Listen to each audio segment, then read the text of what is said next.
Good morning and welcome to the Global Entrepreneurship Week 2025. I'm your host, Nadia Bayer Thomas. And I want to give a special welcome to the Youth Business of Trinidad and Tobago and the Bankers Association of Trinidad and Tobago, as well as the participants who participated in their entrepreneurial event earlier this year. It is my honor to not just host, but also participate in this morning's conversation, because this has a special, meaningful experience to me. And why? Because Scale Up TT has put, I think, all of our organizations on a path of growth, expansion, and magic. Last year, I had the opportunity to share how Scale Up TT program catalyzed the transformation of our company 800 Tech, from steady growth to strategic scaling. As an alumni of Scale Up TT program, what I know for sure is real scaling does not end when the program does. Rather, the journey after graduation is where the true test and the true opportunity begins. That's why I'm proud to welcome you to the new chapter, the launch of Scalerator Association of Trinidad and Tobago, a bold alumni movement built to continue the momentum, deepen the connections, and expand the impact of Scale Up TT beyond the cohorts. Today, we're diving into what it really takes to scale, not just to grow, but to grow well, with the right capital, the right customers, and most importantly, the right community around you.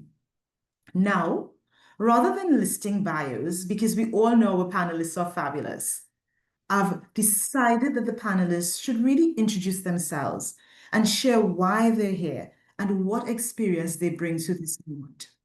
So let's get into it with real stories, real insights, and hard-earned wisdom from those who have not only started the journey, but are building their next level. So welcome. Keith, would you like to start? Good morning again, Nadia. And let me start by also acknowledging our hosts, our contributors, YBTT and Bankers Association, and to thank Scale Up for this initiative. I also want to make special welcome to all the listeners out there because they are the reason for this. I'm Keith Belgrove, CEO of the Belgroves Group of Companies, a very old family business. And we started in funeral service and we expanded the business over the years into 5 different companies. We really grew virtually because we decided to do this in the way we know best, by entering markets we understood well. And that's very important when you're planning to scale up. So as we go through the day, we're going to talk more about that as I give opportunities for others to share this morning. Oh, thank you, Keith. Alison? Hello, good morning, everyone. My name is Alison Dimas, and I am the founder and CEO of Media Insight. We are a media and advertising intelligence company. So my journey to entrepreneurship started a while back. In fact, I didn't start as an entrepreneur. I'm an attorney at law by profession, and I started practicing, specializing in copyright and entertainment law. And because of my knowledge of copyright, I then ventured into management, and I became the CEO of the Copyright Music Organization of Trinidad and Tobago. And I really, really enjoyed, managing and running an organization. So when the opportunity presented itself, I decided I would not go back into private practice. I would start my own business. And the reason I did this is because I pioneered the introduction of the digital tracking of music on radio for purposes of royalty distribution. And it occurred to me, well, if you can track music, then you can track other media content.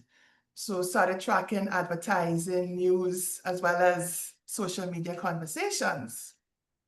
And after 14 years of being in the business, I participated in the Scale Up TT program, the 5th cohort, and it was a real eye-opener.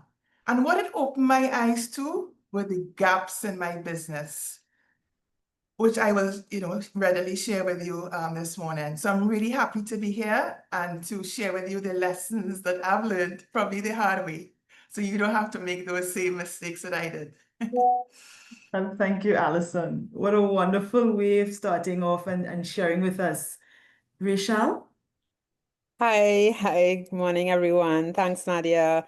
Rachel Rennie Gonzalez, co-founder of the D Market Movers Limited Group and Farm and Function Limited. I've been an agri entrepreneur for 20 years now, and through that experience, I've actually connected with each of the reasons why we're here. So, Global Entrepreneurship Week for me was literally like my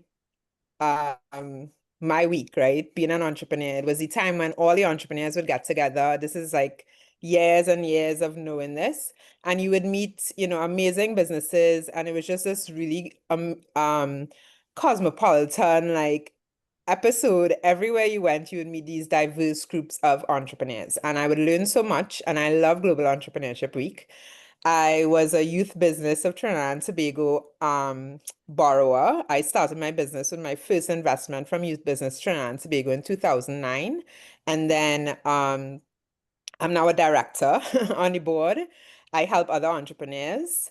I am the first cohort of the Scale Up TT, and I think that has just changed my trajectory again tremendously over the years.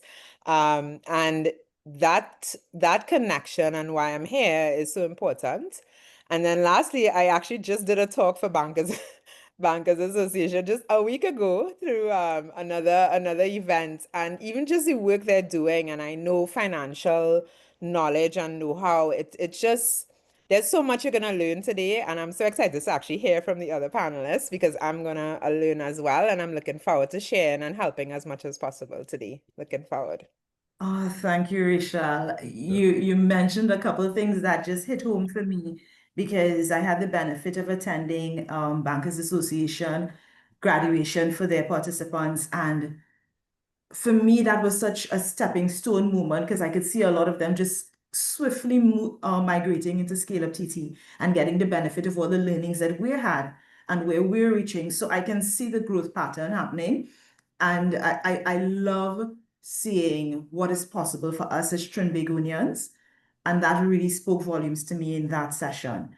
And even with Scale Up TT, and you're so right, you just grow, you just learn, you just get so much exposure and wisdom when you spend that 4 months doing that program.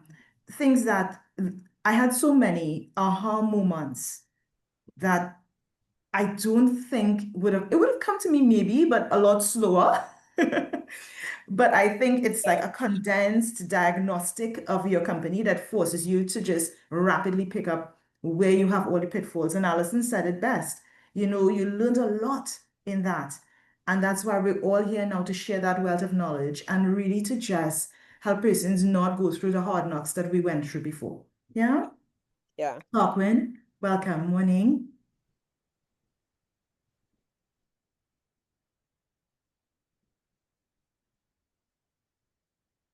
Yeah, hi, morning all.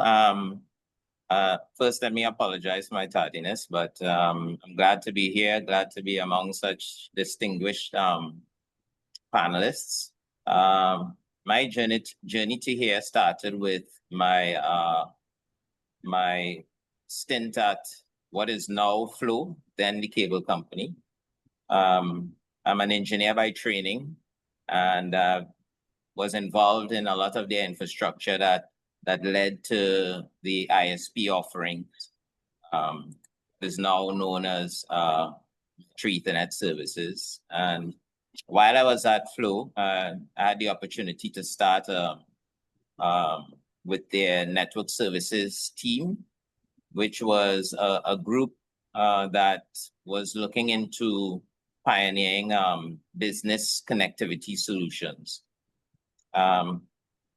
It so happened that I had also the opportunity to work with a fine gentleman, a fine group of people to start up a business. So we started up a business all in and around IT solutions. That's icons, and eventually we decided that we make a go of this things, providing solutions to small businesses and seeing their needs, providing enterprise grade solutions to small businesses, and that really that need was there for small businesses. And it so happens that the strategy that we were using for small businesses also worked well for larger enterprises, medium and so forth. So we were able to build a solution base, build a customer base with those offerings. We heard of Scale Up in late 2022. We were in the second cohort, and we thought it was a really good opportunity for us to analyze our business, analyze some of the things that we may not have been aware of, and so said, so done. We learned a lot. I heard a panelist here mention it before, that there were so many insights to be gained. I called it an MBA and a short course MBA, actually. Yes, I agree. And we were very pleased with the outcome of it. And 2 years now, we've been able to implement some of the things that we learned there. Not all, and we're still working towards doing that, but it's been very helpful in moving our business along and turning it around in several key areas. Thank you, So I'm very happy to be here. Thank you. I'm glad I have you on the floor. Now, 800 Tech, we're a tech company just like Icon, so everything you have to say is close to my heart. And I really want to have an appreciation from Icon's point of view. When did you know? What was the signal that said, okay, it's time for us to level up in terms of our systems, and not just systems, in terms of the different applications or the different processes that you all are using in-house in Icon, but even for your client base? What was that signal that said, okay, this is time for us to pivot, to adopt new ways of doing things? Well, there were some challenges that we were having, right? Primarily, we were breaking even or near just a minor loss, and we decided that there needs to be something, or we realized that there needs to be something that changes, that there were changes that were needed in how we are operating. And Scale Up afforded us or provided us the opportunity to really, even though we needed to set aside the time. I mean, we were all very busy. We were all doing a lot of work. We were all addressing some concerns. We were running the business, but we felt that it could be run more effectively, and it would show in the bottom line, obviously, right? Correct. So we wanted to turn around the bottom line, make the bottom line a lot more pleasing to the eye, so to say. And this was one of the key drivers. We were all, and like I said, we are all engineers actually by training. So we grew up in IT. We've been doing IT. We know how to get things implemented. We know those solutions that we provide inside out. But we became businessmen by opportunity, right? And having a course like that with similar to Allison, I suppose, having a course like the Scale Up course gave us the opportunity to hone maybe some innate business skills, or even attain some of the business skills that we were missing, and gain some of the insight into where we were kind of being derailed in some of our approaches to how we were doing business. So that's the main reason that we were looking at change, right? We wanted to turn things around. It seemed like we were doing a lot of things. We were very busy, but still not being effective in where we wanted to see the business grow. Gotcha. And the main signal for you guys was the bottom line. You're looking at the bottom line, you're breaking even, and it's what can I do? Because as we know, nothing changes if nothing changes. Yes. So you're looking at the bottom line and you're like, okay, we're doing the same thing, we're doing it well, but the bottom line looks the same. We need to pivot. And the pivot for Right. you was a scale up and doing that diagnostic of your company and figuring out where you had the gaps and filling those gaps very quickly. Mhm. Yeah. Sorry, say again? Looking at the gaps and filling those gaps very quickly. Correct. And I just want to pivot a little bit and have a conversation with Alison, because you mentioned Alison in your discourse and the experience that you had, Alison. Now, I was looking at you talk a lot about regional integration, and definitely from an 800X perspective, technology definitely gives us that regional stretch and reach and growth. But from where you sit, how were you able to get that regional expansion to go across borders, to strike that balance between standardization and still staying compliant in your space? What did you have to do? Well, the impetus and the reason why I'm so focused on regional integration is that I was fortunate because I grew up in a household committed to regional integration, but also I lived in various countries. So my late father was from Trinidad. He married a Jamaican. Ah, I've lived in Jamaica, I've lived in Barbados, Guyana, and of course TNT. So I always had a strong sense of being Caribbean, even more so now. And therefore, from the start, I was committed that Media Insight would be a Caribbean company. So within a year of starting, we started exporting our services. First, we started to export to Barbados, then Jamaica, Guyana, and we've kept on expanding. And we now cover 21 Caribbean countries. And the advantage, of course, of being in a service, it means you don't necessarily have to set up physical infrastructure. correct. Take advantage of the technology. And now that we have AI, that has just like opened up so many more opportunities. But tell me, Alison, what are some of the lessons you learned along the way? Because yes, you scaled, yes, you're in 21 countries, but what are some of the key lessons you learned? What are the good ones as well as those that you're like, okay, I'm not going to be doing this again?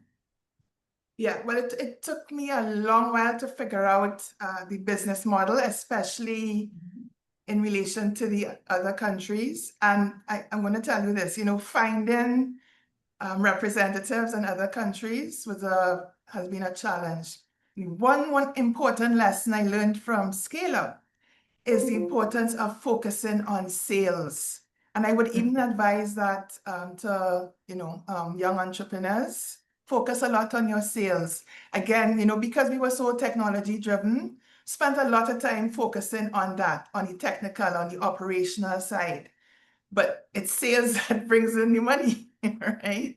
Correct. So really need to focus on sales as well as developing your customer service team. It's very important because as another lesson we learned, and we see it in our figures, it's much easier to cross-sell and upsell to existing customers than it is to acquire new customers.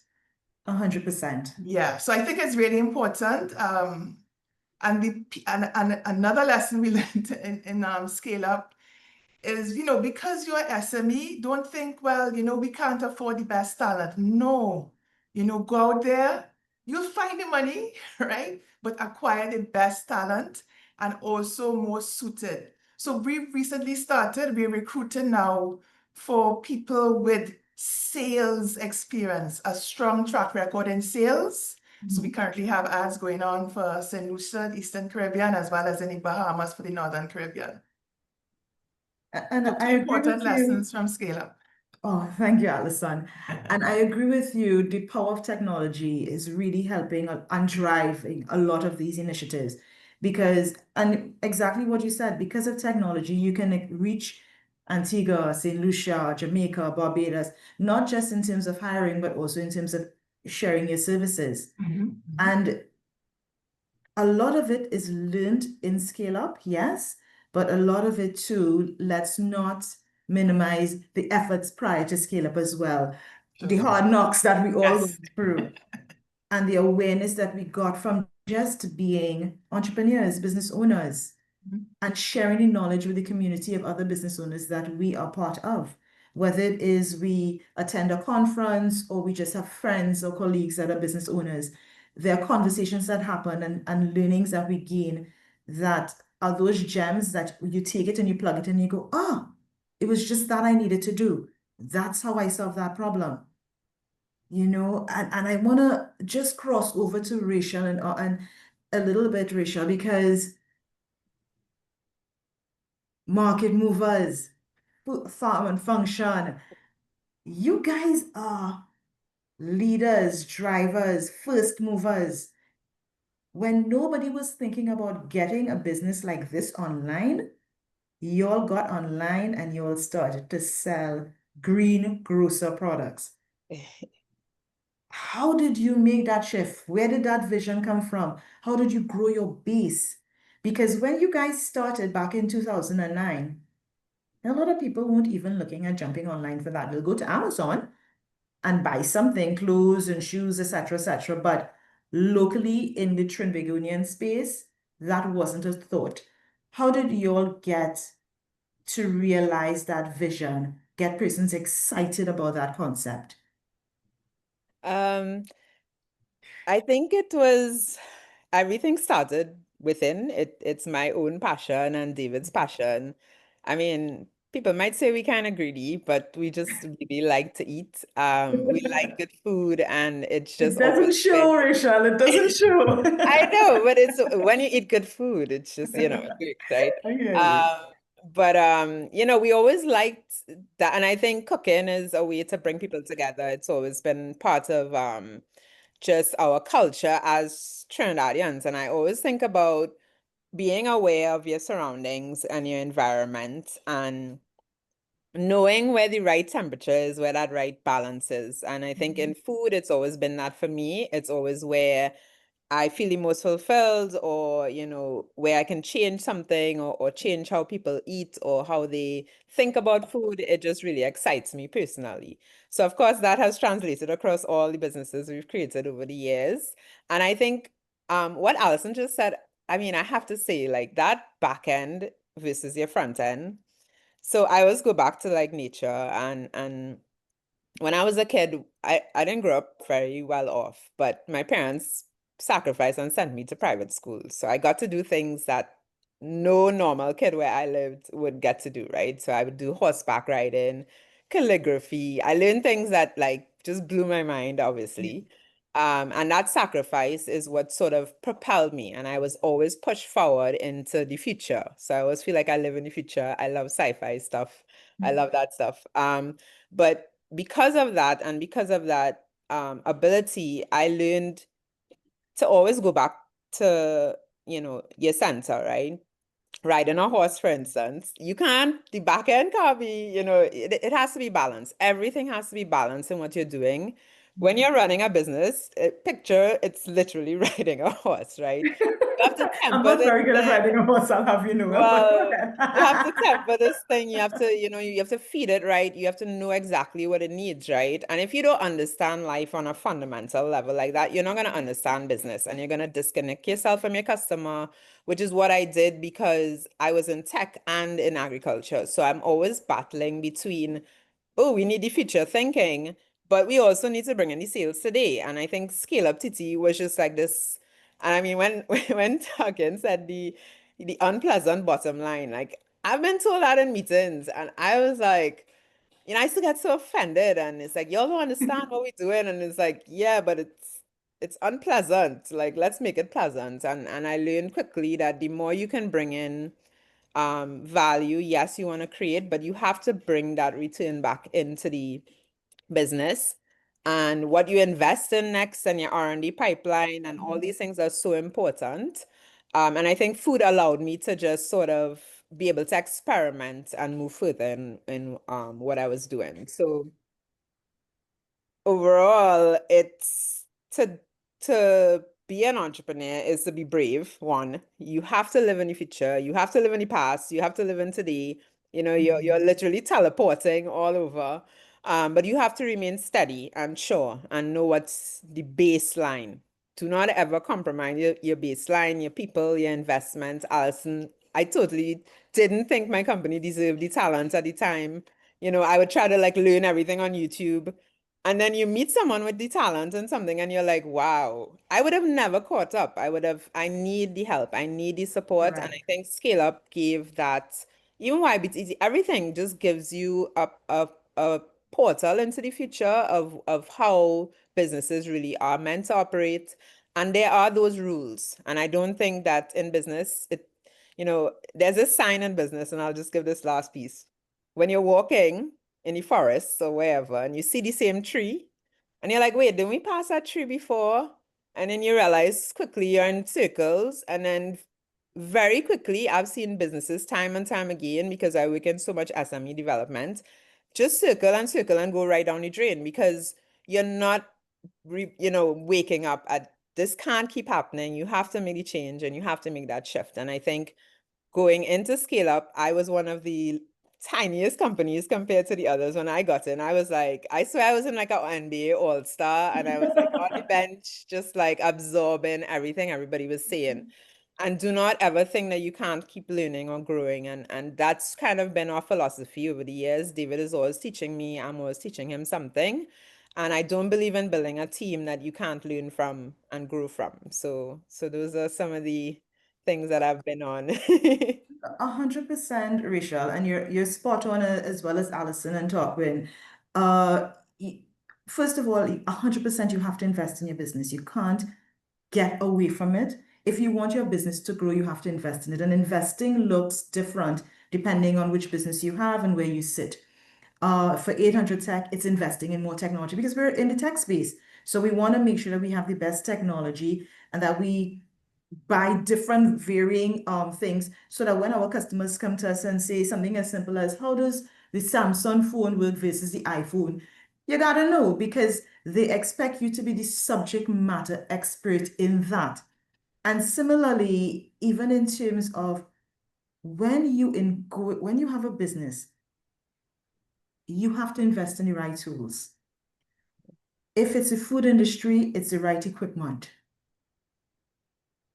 Tools, and I use this loosely, is not just the machinery, but an employee is also a very viable tool.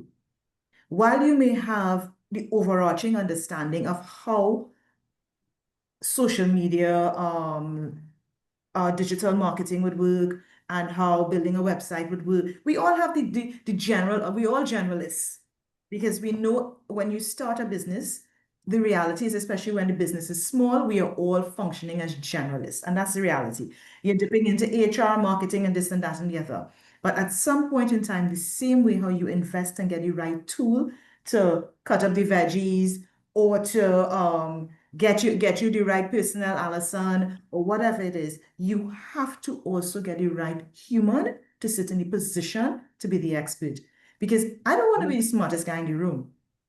That makes no sense to me. Can I jump in a little bit on Definitely, that? Keith. Jump right in.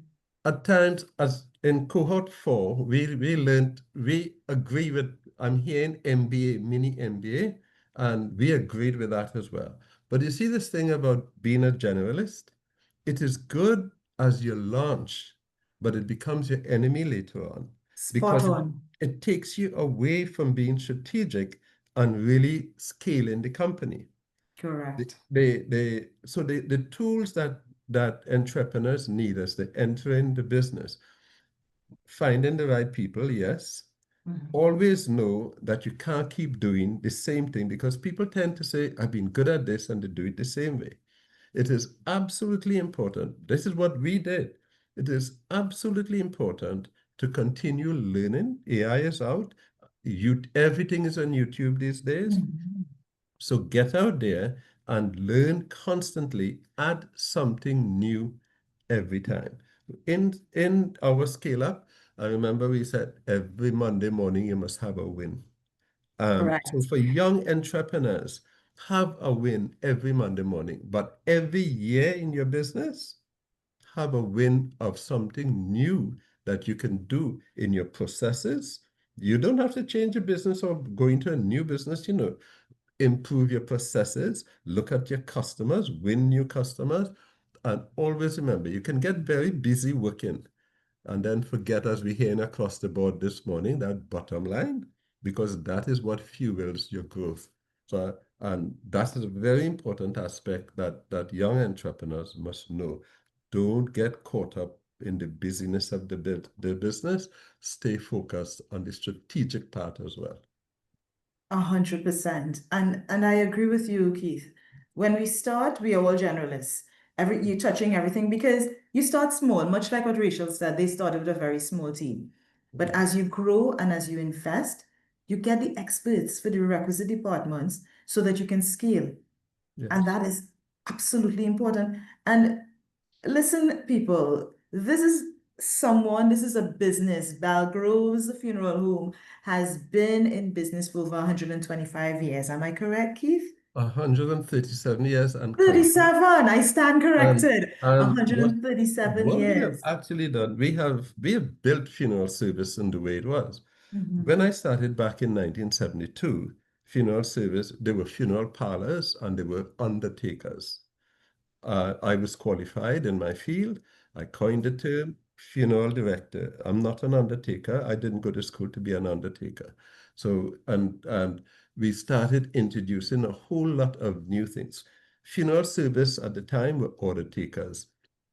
People come and say, I want this, this, and that done, and they get out and do that. It was very transactional businesses. My father at the time was doing 300 services a year. In 3 years, we were doing 500 services because we introduced empathy into it.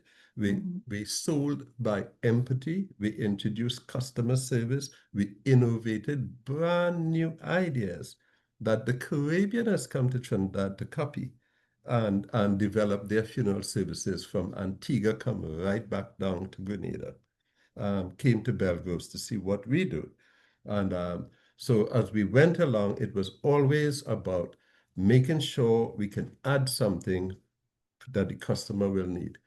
In many cases, what we did, we created the demand by the customer.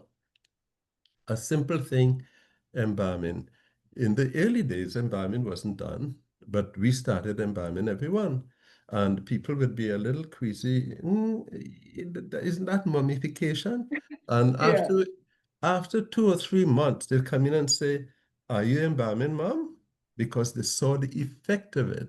And we coined the term kiss and clean. We brought a lot of quality into what we were doing. I came home one day and we discovered a friend of mine had her service with her husband.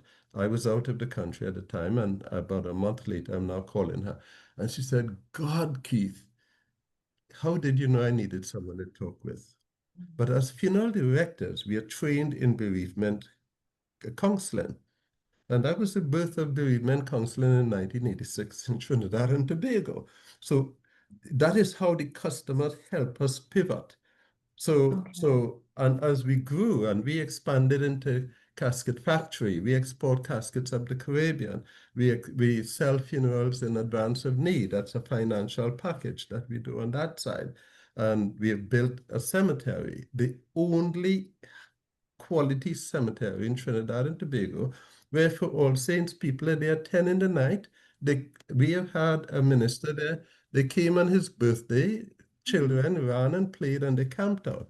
So we created these qualities because we saw people really were looking for something to say goodbye in a meaningful way, so that at the end of the day, they feel better, because really we can't do anything for the deceased person. We call them honoree. So for the listeners out there, always listen to your customers, always scope the market and look to see what you could do better to serve them and what you can do with profitability. Because at all times, it becomes the bottom line. Because if you just do it, and I heard a little bit about that here this morning, that sometimes, yes, we like what we do, we're doing it right, but you might be doing it right and losing money and put you in trouble. So that margin must always be maintained, and we just work feverishly at it all the time. So we have actually created what the customers now say they want. Orange Grove Memorial Gardens. I tell you, I get emotional when I see people standing around there peacefully at 10 in the night, still there. And it's a lit cemetery as well.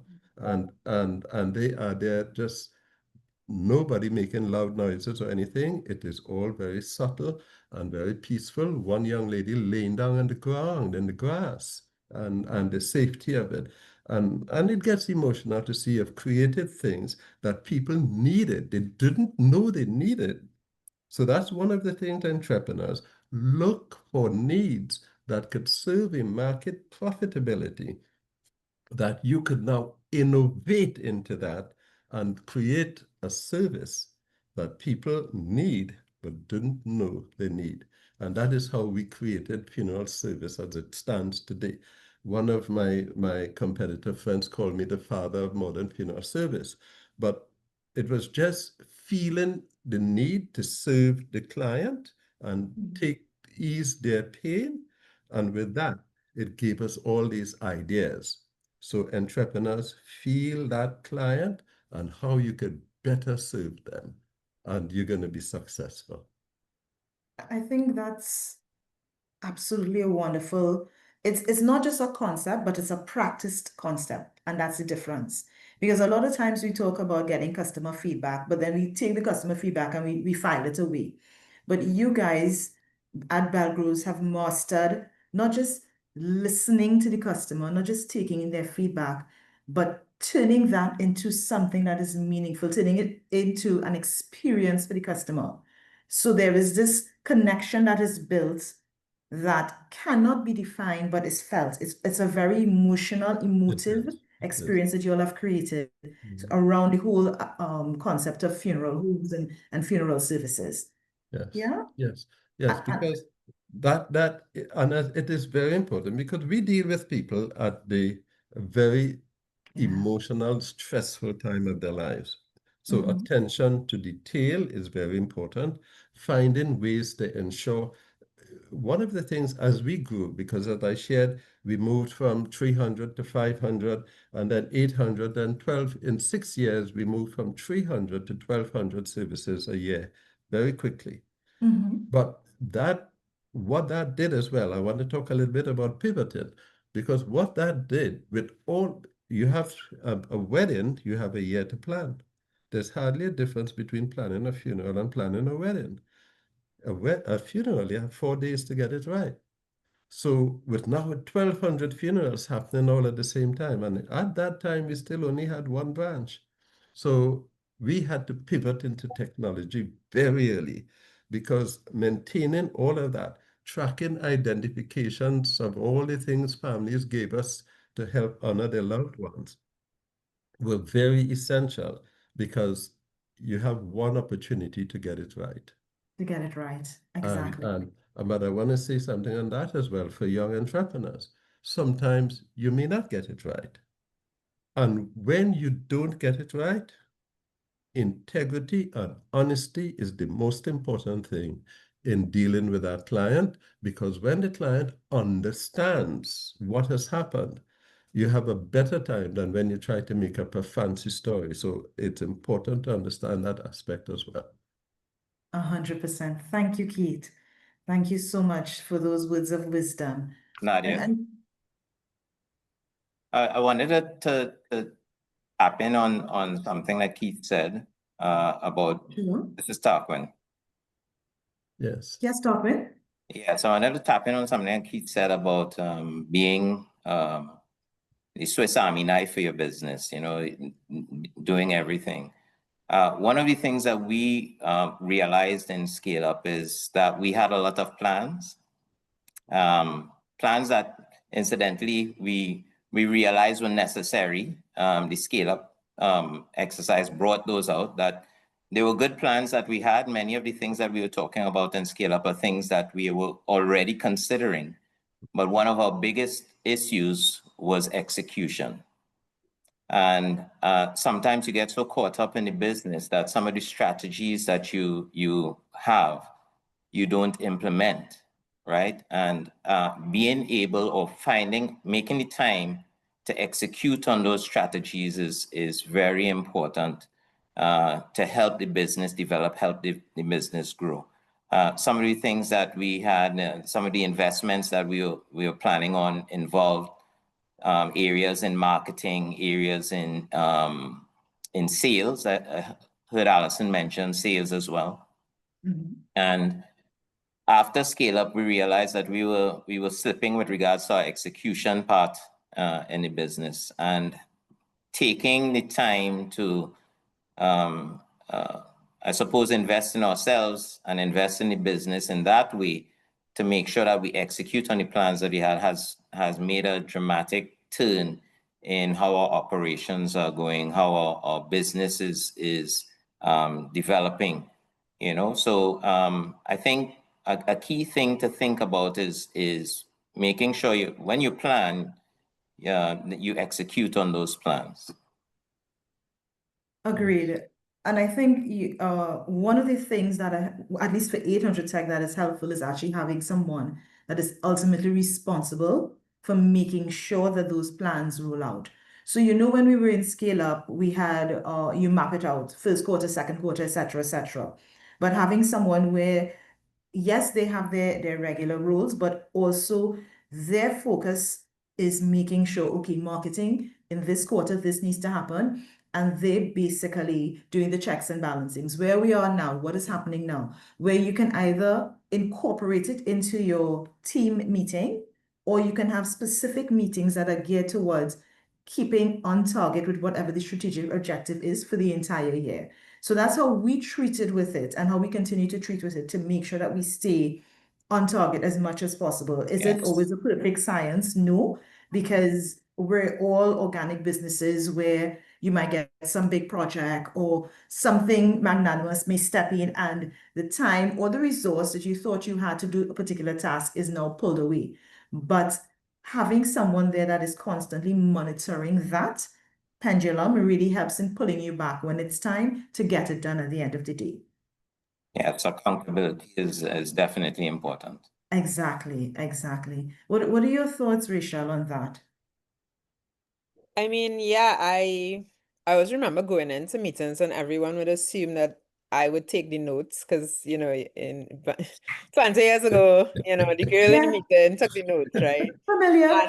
And most of the meetings you were in, it's mostly men because I'm in agriculture, tech, so I had to learn from all these like different male, roles and stuff. So I think I gained that experience very quickly, my own administrative ability and organization skills, which I kind of had just ingrained in me growing up. But I think I took it further by optimizing, digitizing. I was always thinking ahead in digitizing, and that's why our first business, we couldn't afford a brick and mortar. So I was like, well, below website, if that's the future, then that's maybe where my customer will exist in the future.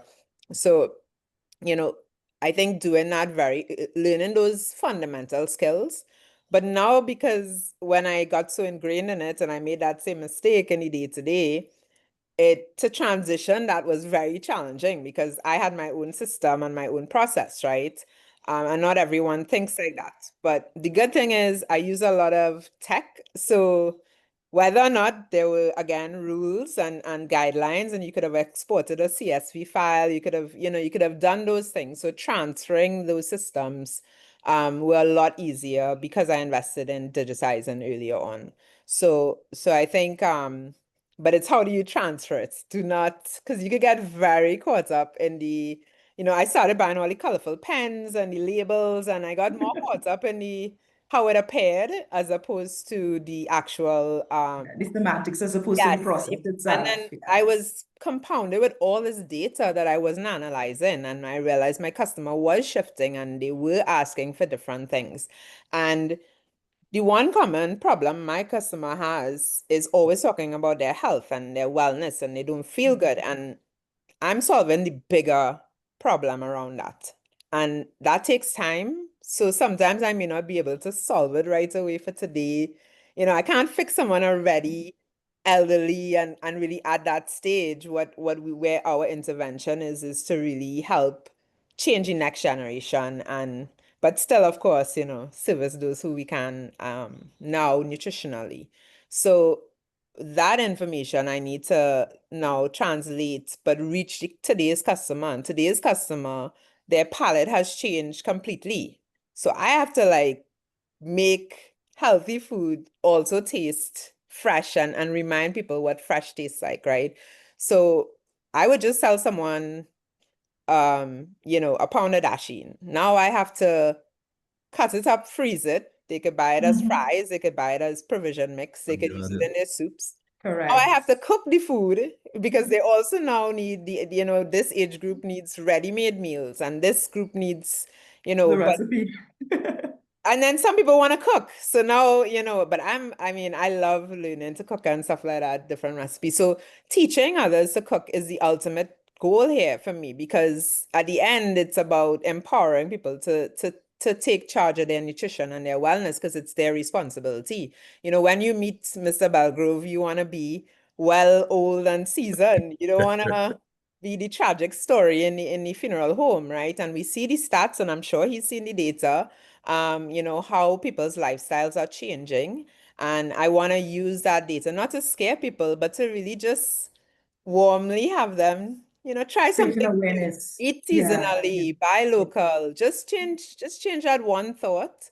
And you would be amazed as to how your life would change. Just having a smoothie instead in the morning instead of a doubles, just saying, might change your life. I'm not saying don't eat doubles because I love Good doubles. luck. But it's about that striking that balance, as I said, and I think that's important to remember. Yeah. Nadia, Yes, sorry, Keith. go ahead. Sorry, Tarquin. No, finish your thought, and then I'll move to Alison. Appreciate it. I was just thinking about the accountability aspect as well, and something that we learned in Scale Up. We had hired salespeople, and we told they were responsible for sales. We said, well, okay, you all are responsible for sales. However, we were still, meaning the directors of the company, having many hats, we were still involved or still had a responsibility with regards to sales.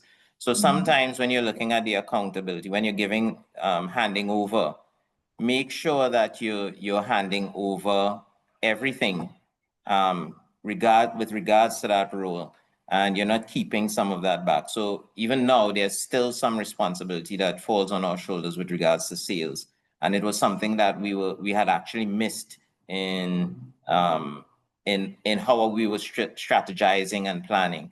So it's important to understand what particular roles you're handing over and what still remains with you if you're in a small business and you're growing your small business, so that you don't assume that role is now taken up in a hire that you made or in some other aspect of the or some other personnel that you have working with you. So just Everybody is in a sales. a caveat there, and something that we took away Yeah. when we were looking at As you saying, everyone is in sales. The day I heard someone tell me that, Correct. I started just screaming it at work. I'd be like, Correct. everybody's in sales, guys. Everybody's in sales. And I didn't Correct. even think that, Yes, On that note, we've Mhm. been talking a lot about the importance of customers and listening to our customers, anticipating their needs. And it's important for us to realize that customers also include our internal customers, right? Our staff, our employees. And we are Spot not on. going to be Very able much so. to implement all the great plans we have if we don't get their buy-in. Yes. So it's really important that we spend a lot of time, developing our staff, sort of, explaining everything to do. I mean, I am very transparent. So even when the bottom line, as Rachel puts it, is not very pretty, I share it with them. And then together, I get their input. And sometimes they come up with really innovative ideas as Very to, true. what we can collectively do to dig ourselves out of the hole at that particular moment. So I think focusing on your internal customers is also critical for your success, business And I success. think, Because Alison, you there's have a to lot of consider, merit yeah, in, sorry, Keith, there, if I may, there's a yeah, lot of merit in what you're saying, because we don't realize the value that our internal customers, our employees bring to the fore. And because we are so close to the situation, sometimes they have the answer. And the answer is so darn obvious because they're on the ground and they could say, but why don't we just do this, or skip this step, or whatever it may be. And you stand there and you're having this aha moment, like, how was this not obvious Yeah, to you? absolutely. But because we're outing fires and treating with so many different things, it's not apparent to us. And that's the beauty and the importance of sharing the vision with our employees, our internal customers, letting them know our hopes, our dreams, where we want to go, and getting that buy-in. At 800 Tech, we have a WhatsApp with all the employees. We put things up in the chat, vote. And I'm talking about down to what color t-shirt you all want when we change in uniform for the polo tees. You want blue, you want green, you want gray, because it matters when they feel confident, when they feel comfortable, when they feel that their voice has impact. You get a lot more conversation coming out. You get a lot more sharing going on and a lot more growth in the organization. And something very important as well, how you treat your internal customers is how your external customers will be treated. so true, so true. Keith, you Yeah. had a thought that you I wanted wanted to share? jump in there a little bit Mhm. and talk about the internal customers a little more. You may have all sort of assets, real estate, equipment, everything else, but they don't function by themselves. So working with your customers, with your employees, the internal customer, they are the most important asset that you have. Understand that, because for all new businesses wanting to come on, treat your employees well. Work-life balance is important. In our business, it's a high-stress business because you have 4 days to plan this, and you may have 8 or 6 or 5 to plan all at the same time and get each one right. So it's high stress. So work-life balance is very important. I want to take another angle for keeping the internal customers happy. That vision and mission at Belgroves, we tell everybody, you are here to help us achieve our mission. And everybody must know the mission. When we have meetings, somebody have to lead us off with the mission. It keeps people anchored. Another important aspect is standard operating procedures, SOPs, because it takes confusion out the loop for this supervisor wanting to do it her way, and this employee say, I know a better way, and it creates confusion. So documenting the standard operating procedures for new businesses especially allows you to manage cost, manage efficiency, manage customer service experience as far as the feedback you get from your clients for customer satisfaction and that experience economy. Because whatever business you're in, we're really selling experiences, think it, whether we're in manufacturing or what, how they use that product, whether it's a service or their green product or technology or equipment or what. It comes down to how they use it and their experience with it. So new people coming in create things to truly impact the experience that your buyers, your customers experience, and keep your internals happy. That's it for now. I don't want to corner the whole thing a little bit. I am certain, guys, we can probably go for another hour, but professional etiquette dictates that I just monitor time. So we're at 10, but I really want each one of our panelists to leave us with a thought, something that you want to share with business owners, entrepreneurs. We have some new entrepreneurs from BATS graduation. something impactful with, it could be within your industry, or it could just be a general concept that you think is really important that persons need to hold on to moving forward. Tarquin, we can start with you. I think for us, don't take for us, what we had learned is don't take things for granted. You know, the business needs people to drive it, and you as the business owner, you're the one responsible. You have to look at the things that are needed within the business, and learn, like we've heard here, learn from others, learn where you can improve. If you need help, seek that help, because there's a wealth of experience. There are people that know how business operates. So don't take things for granted and get the help when you need it. Thank you, Tarquin. Tarquin from Icon Guys. Rachel? I would say listen to all the advice that everyone actually said today, to be honest. What you learn in this moment is actually what is the universe kind of telling you need to pay attention to right now. So you may have a lot of thoughts buzzing around. Focus right now. If you're here today, if you learn something from anyone here, please take it and apply it today and just see if it turns the needle a little bit for you, and keep following that path, keep looking at the needle. But my advice would be you can't do any of this if you don't invest in your wellness. So pick up something fresh, local, Not seasonal. doubles. Put it in your mouth today. Have something that is gonna put that credit in for tomorrow and help you finish it. You want to see the end of this, right? So, and you want to be healthy, you want your family to be healthy, and you want the people who you care about most around you when that happens, because there's so many people I wish could see me now. You know, and unfortunately they're not here today, and I would never want that for anyone else. So I yeah. think we definitely I have to see seek out you. Rachel for lunch. Order online at dmarketfruits.com. Farm and Function, frozen fruits and vegetables, they're gonna be available. We're launching an amazing line of new, exciting local frozen products. I'm so excited, like you'll have no idea. So look out for the announcement soon on the 14th. Actually, we have some good giveaways going on. But if you want to change the way you eat in 2026, you know, tap in, follow, and join us. I love it. I love it. November the 14th, you said, Rachel?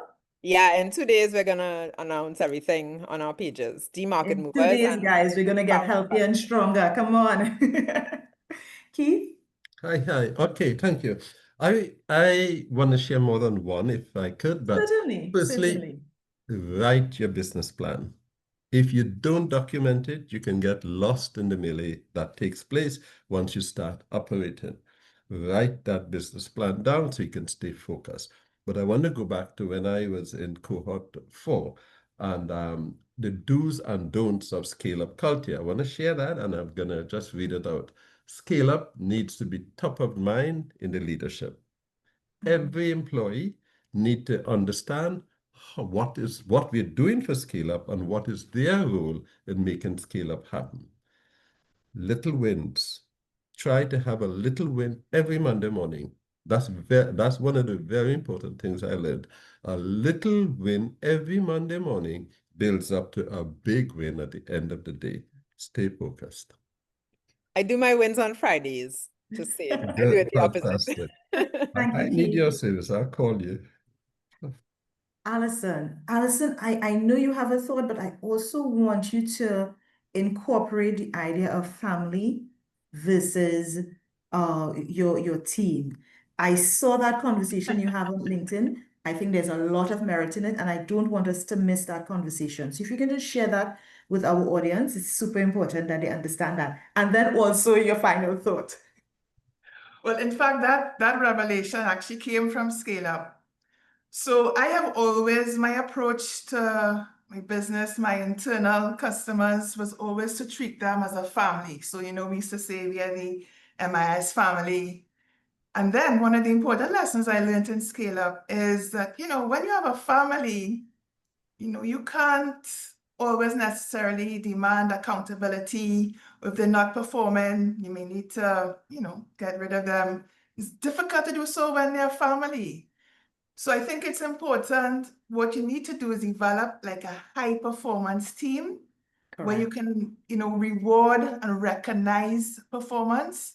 It doesn't always have to be financial, but it's important always when people do good, praise them for it in front of others as much as possible.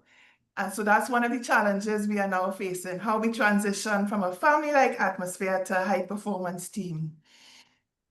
I also want to say, I think it's very important for entrepreneurs to build your community and your network. So whether it's like-minded entrepreneurs, there's several programs, we are being hosted by a couple. So find those communities, build your network, whether it be online, social media, as well as the industry associations, because they also cater. We get the impression that the chambers, the TTMA for big business. That's not so. The majority of the membership of these business support organizations are SMEs or MSMEs. Right?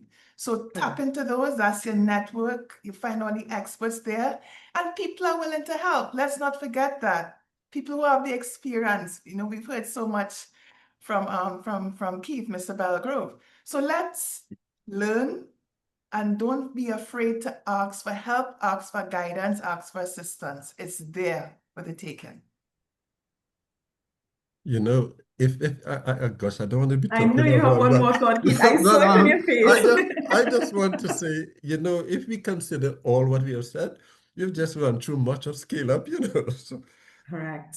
check it out. So if we can get many of those entrepreneurs into future scale up programs, Trinidad and Tobago on the right track. This is the promo video for the next cohort. I just want to say, guys, and I'm sure you all experienced it too. And the reason, and I'm sharing with our audience, the reason why we are all so excited about Scale Up TT, and I think from now until infinity, we will always be giving them praises, is because it's not, yes, we call it an MBA on a rocket ship, but it's not theoretical.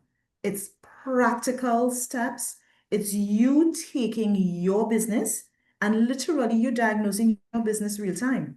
And the experience that 800 Tech had, and I'm sure Belgrose and Icon and Form and Function and Media Insight could speak to, is there were things that we learned that the next day we walked into the office and implemented. Yes. Not 10 months down the line, not 1 year down the line. There were learnings and there were things that we gathered while we did the workshops and the exercises. We go, oh, aha moment. I'm plugging this in tomorrow. Or while you're in the class, you're texting, tick, tick, tick, tick, tick, tick, tick, we're doing this. Because you realize this can definitely move the pendulum significantly in your organization. And for me and for many, that's an experience we've never had before. Most of the programs we've done are very theoretical, very talking about some Harvard review document, some white paper about some arbitrary company that you never interact with. And you're hoping to just grab some nuggets that you can plug into your business. This is different. And it is so different that it has created an extraordinary group of like-minded individuals that have now gone from being Scale-Up TT graduates to alumni to now forming Scalerator Association of Trinidad and Tobago. Yes, and this is huge. This is the network that Alison is talking about. Persons where we could lean on and we could say, hey, here now, I'm having this problem. They say, well, I did this, this, this. And they go, oh, shucks, I could do this too. That's the kind of information we need. That's the kind of pool of wisdom that we're looking for.